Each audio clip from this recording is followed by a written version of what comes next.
Hola, de nou. Bueno, anem a seguir en l'explicació basant-nos en el llibre. Ara passem a la pàgina 202.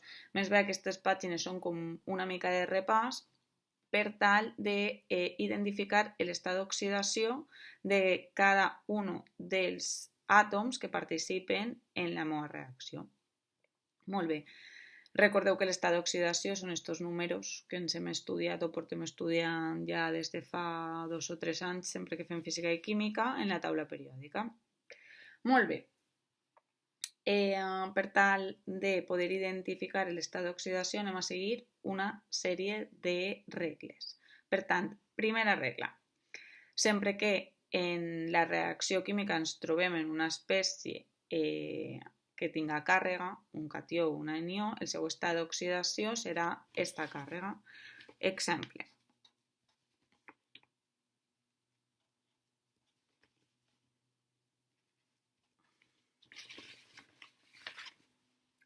Tenim el ferro 3+, per tant, el meu estat d'oxidació serà 3+. Molt fàcil. Segona regla. Sempre que un element siga monoatòmic, diatòmic o poliatòmic va tindre estat d'oxidació 0. Què vol dir això? Vol dir que si en la meva reacció hi ha coure metàl·lic, el seu estat d'oxidació serà 0. Vol dir que si en la meva reacció tenim oxigen diatòmic, el seu estat d'oxidació va ser 0. Vol dir que si en la meva reacció tinc tetrafòsfor, el seu estat d'oxidació va ser 0. O si tinc carboni diamant, o si tinc carboni grafit, etc. Per a que no us pergueu, estic en el punt 2 de la pàgina 202. Molt bé, per tant, passem al tercer punt. L'oxigen. L'estat d'oxidació de l'oxigen sempre va ser menys 2, exceptuant quan tenim peròxids, que ja sabeu que el seu estat d'oxidació és menys 1. Molt bé. Ara, punt 4, anem a parlar de l'hidrogen. L'hidrogen ja sabeu que té dos estats d'oxidació, menys 1 i més 1. Sempre que no es tracte d'un hidrur metàl·lic, que és un hidrur metàl·lic, exemple, dihidrur de ferro. 2. Un segon perquè he d'escriure al revés, que no és gaire fàcil.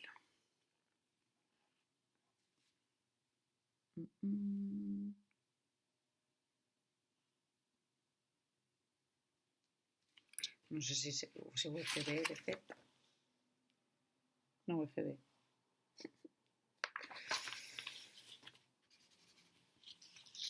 Un segonet, paciència. Aviam.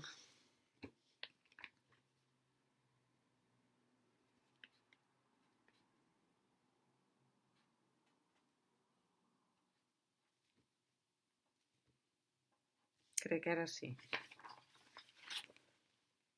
Voilà. Molt bé. Llavors, això és un hidrur metàl·lic, que és l'hidrogen combinat en un metall. Aquí l'estat d'oxidació de l'hidrogen és menys 1. En els altres casos sempre serà més 1. El cas més comú que anem a trobar-nos en el cas de l'hidrogen que formarà part d'àcids i per tant ja sabeu que quan forma part d'àcid és més 1. Molt bé. Següent punt. Molt fàcil, sempre que ens trobem un metall del grup 1, els alcalins, grup o família 1, o del grup 2, alcalinoterris, sempre van a tindre estat d'oxidació més 1 i més 2. Per tant, molt fàcils d'identificar aquests estats d'oxidació. Molt bé.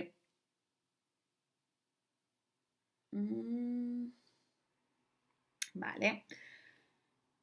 Ja sabeu que quan tenim elements del grup 16 i 17 van a poder tindre estats d'oxidació tant negatius com positius. En el cas del fluor sí que sempre tindríem el menys 1, però quan tenim clor, brom i iode, per exemple, els més comuns, podem trobar que tenen estat d'oxidació menys o més. Això de què va dependre, bàsicament, de amb qui estiguem formant compost. Vale? com que són molt electronegatius, normalment tenen estats d'oxidació negatius, però també ens els podem trobar amb el seu estat d'oxidació positiu, com és en el cas dels halurs d'oxigen. Si teniu algun dubte sobre els halurs d'oxigen, recordeu tema 0, formulació inorgànica. Perfecte. Seguim. Ara, el més interessant o el que més anem a fer servir, ¿vale? És el càlcul de l'estat d'oxidació en compostos ternaris. Recordeu que els compostos ternaris són aquells compostos que estan formats per 3 tipus d'àtom. Llavors, vaig a seguir amb l'exemple del llibre i el que sí que m'agradaria és que entrareu en una dinàmica de sempre calcular l'estat d'oxidació de la mateixa manera, ¿vale? Per tant, una vegada més, intente escriure bé al revés. Aviam, això estava a la dreta.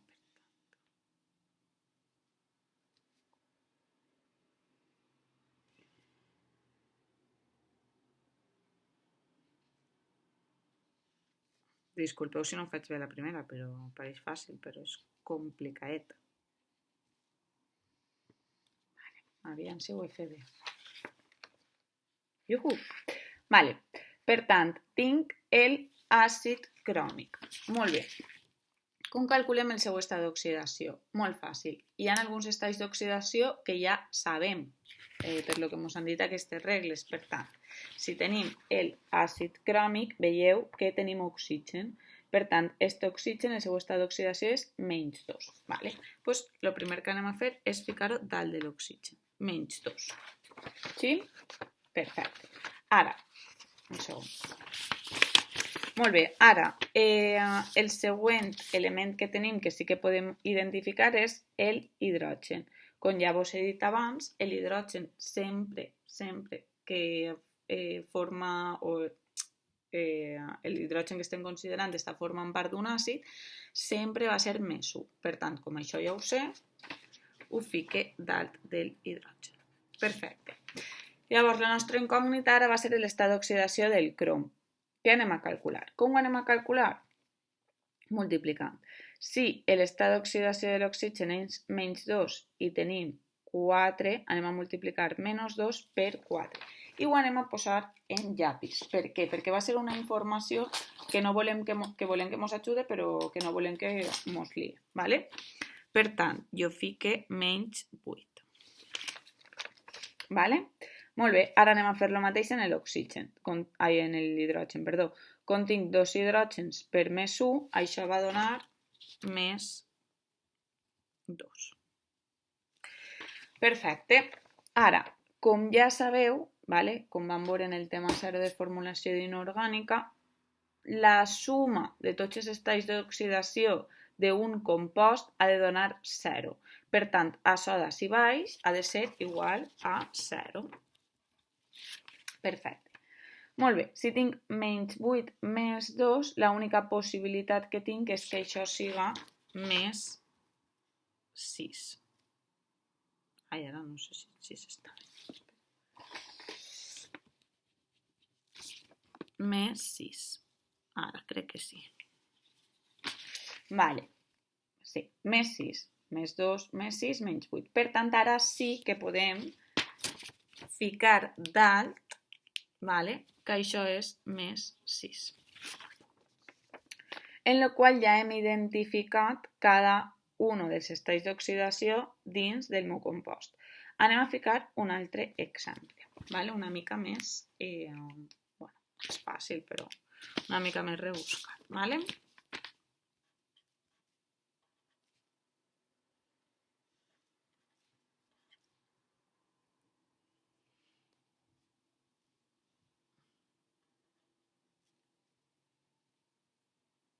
No sé si estic fent-ho bé. Me lia això d'escriure al revés un muntó, A veure, que hasta que no ho fic... Ah, no ho he fet bé. Vale, un segon,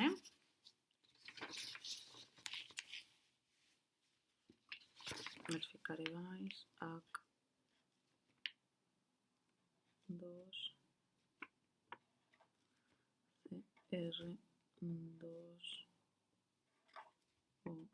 7. Crec que ara sí. D'aquella manera, però bueno. Així està. Vale? Molt bé, tenim aquesta espècie, que és l'àcid dicròmic. Per tant, anem a calcular el seu estat d'oxidació una vegada més de l'espècie que tenim al centre. Com us he dit abans, anem a indicar els estats d'oxidació d'aquells elements que sí coneixem. L'oxigen, vale? Que actua en -2, sempre, a no ser que sigui un peròxid, i l'hidrogen, que va actuar més 1, ja sabeu que forma part d'una espècie àcida i, per tant, en els àcids l'estat d'oxidació de l'hidrogen sempre va ser més 1. Llavors, agafem, col·loquem. Següent pas. Canviem, agafem el llapis, vale? I anem a començar a multiplicar. Per tant, -2 per 7 va donar -14. I -1 per 2 va a donar -14. -14. No sé si se veu bé.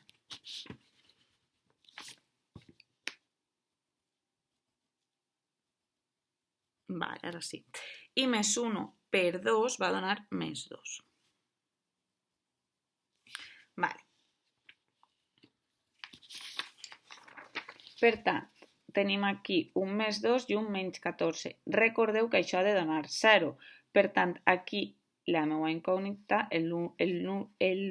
l'únic número que cap va ser el -6. Ai, el -12. Ai, com estic. Vale, va ser el -12.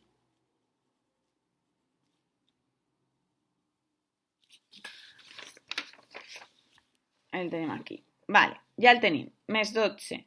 Clar, com tenim dos croms, si es fixeu, cap a baix estem multiplicant, però cap a dalt estem dividint. -14 partit 7 és -2. Per tant, aquí anem a fer el mateix. -12 partit 2 va donar -6.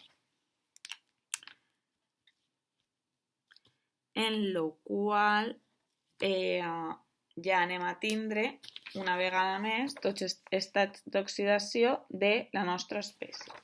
Què hauríeu de fer ara? M'agradaria que repassareu l'exemple número 1 de la pàgina 203.